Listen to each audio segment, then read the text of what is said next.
छठा दिन माता कात्यायनी का, बोलो कात्यायनी माता की जय हो। चंद्रा साज्वला करा शार्दूलव वाहना, कात्यायनी शुभम दद्या देवी दानव घातनी।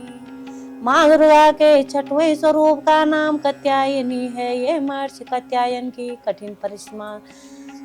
कठिन तपस्या से प्रसन्न होकर इनकी इच्छा के अनुसार इनके यहाँ पुत्री रूप में जन्म हुई थी। महर्षि कात्यायन ने सर्वप्रथम इनकी पूजा की, इसी कारण से ये कात्यायनी कहलाई। माँ कात्यायनी अमोघ फलदायिनी है। दुर्गा पूजा के छठवें दिन इनके स्वरूप की उपासना की जाती है। इस दिन साधक का मन आज्ञा चक्र में स्थित होता है। योग साधना में इस आज्ञा चक्र का अत्यंत महत्वपूर्ण स्थान है। इस चक्र में स्थित मन वाला साधक मां कात्यायनी के चरणों में अपना सर्वस्व निवेदित कर देता है। परिपूर्ण आत्मदान करने वाले ऐसे भक्त को सहज भाव से मां कात्यायनी के दर्शन प्राप्त हो जाते हैं। इनका साधक इस लोक में रहता हुआ भी अलौकिक तेज से युक्त हो जाता है। बोलो कात्यायनी माँ की जय हो।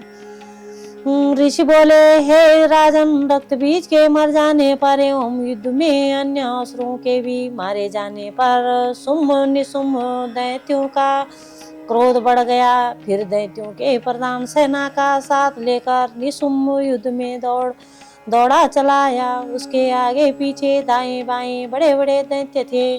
वे क्रोध के मारे होंठ काट रहे थे। शुंभ भी अपनी सेना के साथ मातृगणों से लड़कर चंडिका को मार डालने की इच्छा से आ गया। दोनों दैत्य बादलों की तरह बाणों की वर्षा करने लगे। अपने बाणों के समूह से चंडिका ने उनके बाण काट दिए।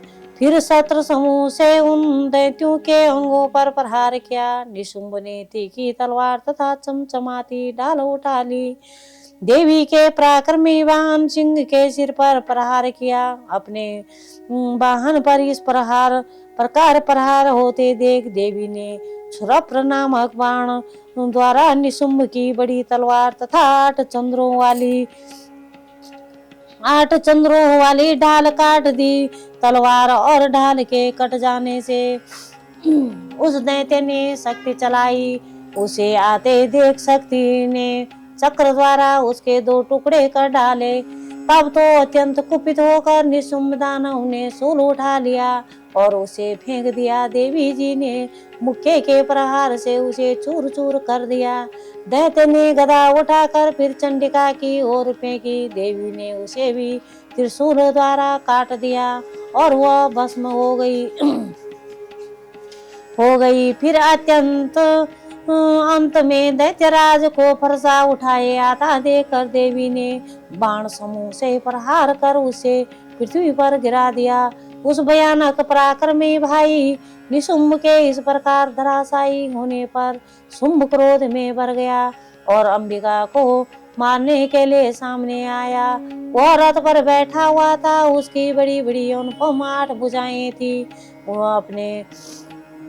उनमें 8 भयंकर शस्त्र शोभायमान थे। उन भुजाओं से सारे आकाश को ढांप कर वह शोभित हो रहा था।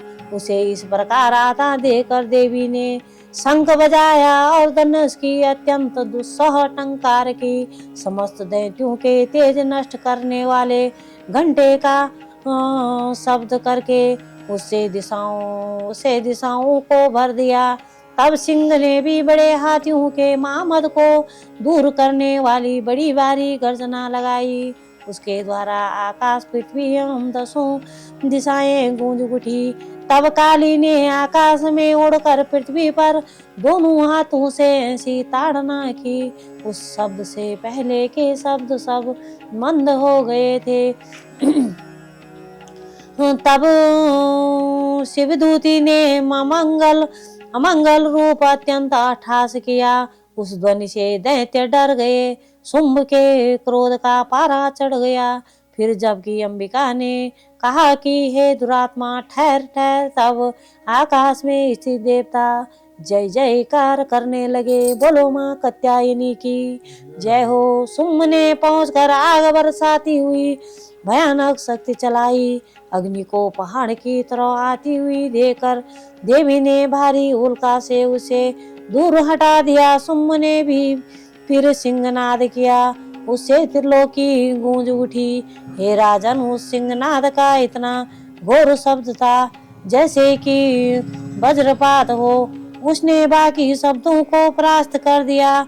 तब शुंभ द्वारा छोड़े हुए बाणों को देवी ने तथा देवी द्वारा चलाए गए बाणों को शुंभ ने अपने अपने उग्र बाणों द्वारा सैकड़ों हजारों टुकड़े कर दिए। तब चंडिका ने कुपित होकर शुंभ को शूल से मारा। उसके लगते ही वह मूर्छित होकर पृथ्वी पर गिर पड़ा। इतने में निशुंभ चैतन्य होकर वहां पहुंच गया। हाथ में धनुष लेकर बाणों से काली तथा सिंह पर प्रहार कर दिया। उस दानव ने अपनी 10 भुजाएं बना ली, फिर चक्रों का प्रहार करने लगा। तब घोर संकट का नाश करने वाली चंडिका माँ भगवती दुर्गा ने अपने बाणों से चक्र तथा सभी बाणों को काट गिराया।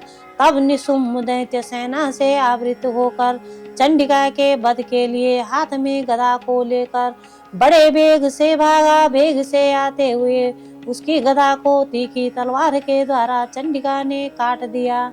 फिर दैत्य ने शूल उठा लिया। शूल हाथ में लिए उस देव पीड़क निशुंभ को आधा देकर चंडिका ने अपना शूल वेग से चलाकर उसकी छाती बींध दी। उसकी छाती फटते ही उसकी छाती से एक और महाबली पुरुष निकला। वह खड़ी रह इस प्रकार कहने लगा। उस निकलते हुए पुरुष की आवाज सुनते ही देवी आवाज करके हंसी और तलवार से उसका सिर काट दिया।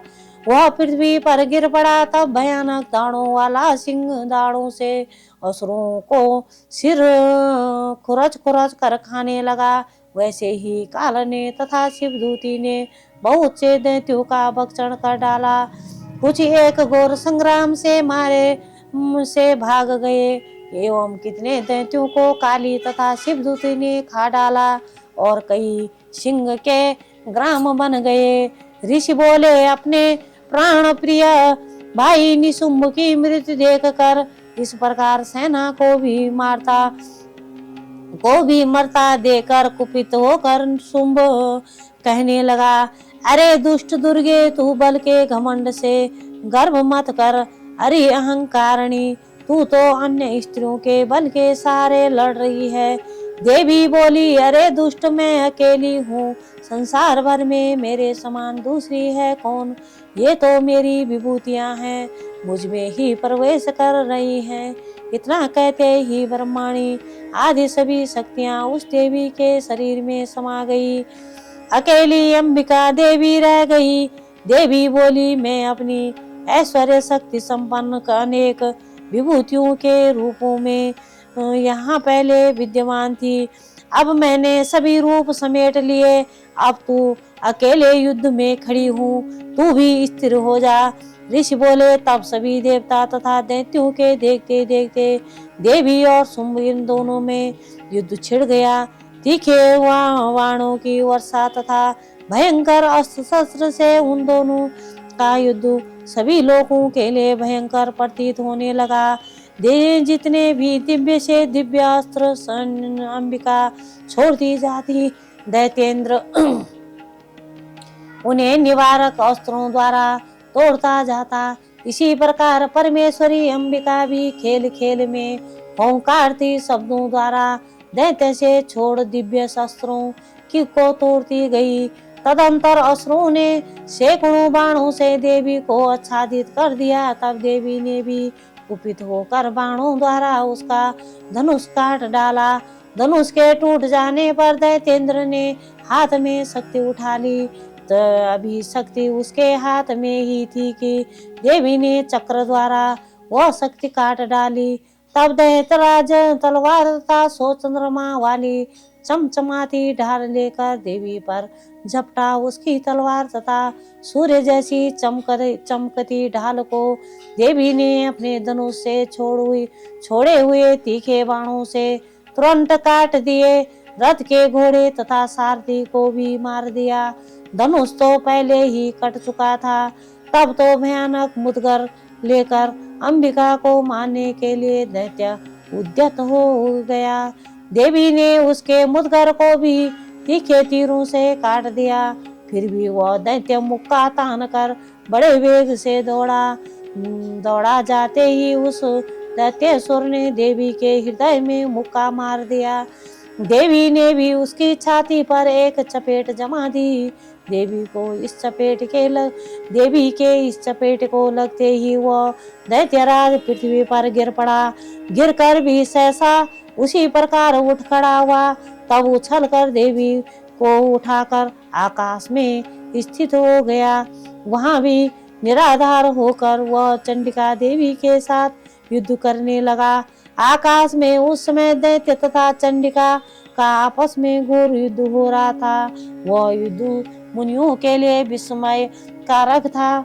अब अंबिका ने उसके साथ देर तक युद्ध करते करते दैत्य को उठा लिया और उससे पृथ्वी पर पटक दिया।